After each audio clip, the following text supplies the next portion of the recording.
वो हमारे कर्णधार जो देश की बिगड़ती हुई स्थिति पर आज उस याद को ताजा करने के लिए जंतर मंतर के इस ऐतिहासिक तारीखी मैदान के अंदर जमा हुए हैं। मैं सबसे पहले ये कहना चाहता हूं कि गांधी जी, जिनका नाम मोहनदास करमचंद गांधी जी था, उन्होंने इस देश को आजाद कराने के लिए पूरे देशवासियों में एक पैगाम दिया।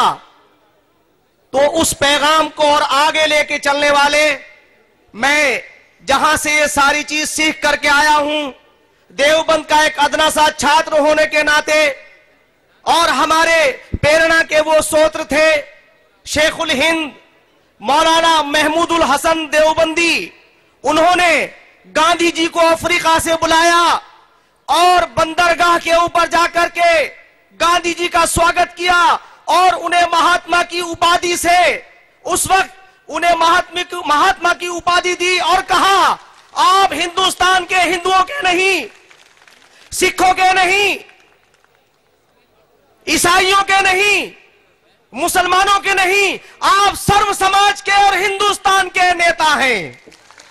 और आज हिंदुस्तान की इस गयूर आवाम ने गांधी जी को बगैर किसी इख्तलाफ के अपना नेता माना और सारे अपने झगड़ों को, विवाद को खत्म करके गांधी जी के पीछे हो लिए। और हजरत शेखुल हिंद की आवाज पर सारे मुसलमानों ने कहा कि हम बगैर किसी मजहब के भेदभाव के हम गांधी जी के पीछे चलेंगे और उनके नेतृत्व के अंदर चलेंगे।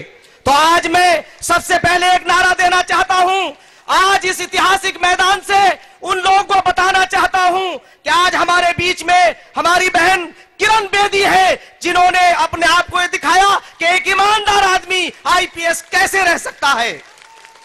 आज मैंने अपने परम आदरणीय स्वामी जी से यह बात कही थी कि स्वामी जी 63 साल पहले इस देश का जो मिजाज था वो नेताओं के पीछे चलने का नहीं था, लोक नेताओं के पीछे चलने का था, धार्मिक लोगों के पीछे चलने का था। तो मैं फिर अपनी बात को आस्था के माध्यम से आपने सुना होगा, मैं उसे दोहराना चाहता हूं कि 63 साल के अंदर इन भ्रष्ट लोगों ने, इन बेईमान लोगों ने आज फिर किसी नए गांधी के आगाज के लिए आने के लिए मजबूर कर दिया। और आज के गांधी हमारे परम आदरणीय श्री स्वामी रामदेव जी है, जिन्होंने इस भारत ही नहीं पूरे विश्व को स्वस्थ करने का मिशन चलाया है। मैं एक बात कहना चाहता हूं, हमारे बीच में हमारे बुजुर्ग स्वामी अग्निवेश जी बैठे हैं, जो हिंदू और मुसलमानों की एकता के प्रतीक माने जाते हैं। मैं उनकी मौजूदगी में कहना चाहता हूं और आपको ये कहना चाहता हूं बहुत उसके साथ, एक प्रमाण के साथ, कि दुनिया का पहला ग्रंथ वेद है और दुनिया का अंतिम ज्ञान कुरान है और सारे धर्मों का सार एक है। एकम एवं अद्वितीयम ला इलाहा इल्लल्लाह, वन गॉड विदाउट सेकंड, अव्वल अल्लाह नूर उपाय कुदरत के सब बंदे, एक ही नूर से सब जग उपजे, कौन पले कौन मंदे। मैं अंत में कहना चाहता हूं कि सारा कुनबा वसुधैव कुटुंबकम, हम सब उस ईश्वर की औलाद है। और हमने स्वामी जी से यह कहा है कि स्वामी रामदेव जी, आप सिर्फ किसी एक समाज के नहीं, ये अलग बात है कि किसी एक समाज में पैदा हुए हैं, मगर आप तो सारे वर्ल्ड के इंसानों के हितों की बात कर रहे हैं। और मैं कहना चाहता हूं स्वामी जी, तो मैं एक बात अंत में यह बात कहते हुए अपनी बात को आपके सामने बड़े विस्तार से कहना चाहता हूं। अगर कोई विद्वान आके ये कहे कि ये हिंदू और मुसलमान अलग हैं, तो आप उन्हें कहिएगा कि एक मौलवी, एक मुफ्ती जो स्वामी रामदेव का अनुयायी है, वो ये कह के गया है, वो वेद और कुरान के उठा के ले आए ताकि ये भ्रष्ट नेता नंगे हो सके और इस देश के अंदर राजनेता नहीं, लोक नेता इसके अंदर राज कर सके। मैं ज्यादा बात कहना चाहता था, मगर किसी और माध्यम पे कहूंगा। आपसे कहना चाहता हूं, हम स्वामी जी को एक नारा देना चाहते हैं।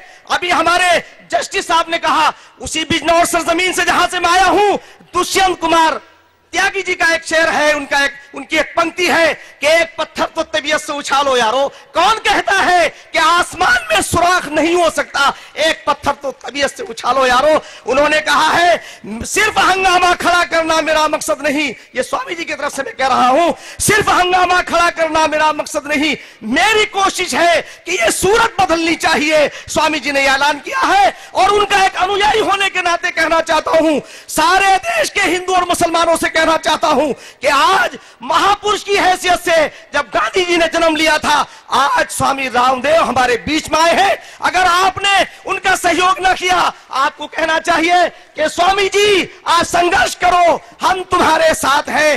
भारत माता की जय हिंद।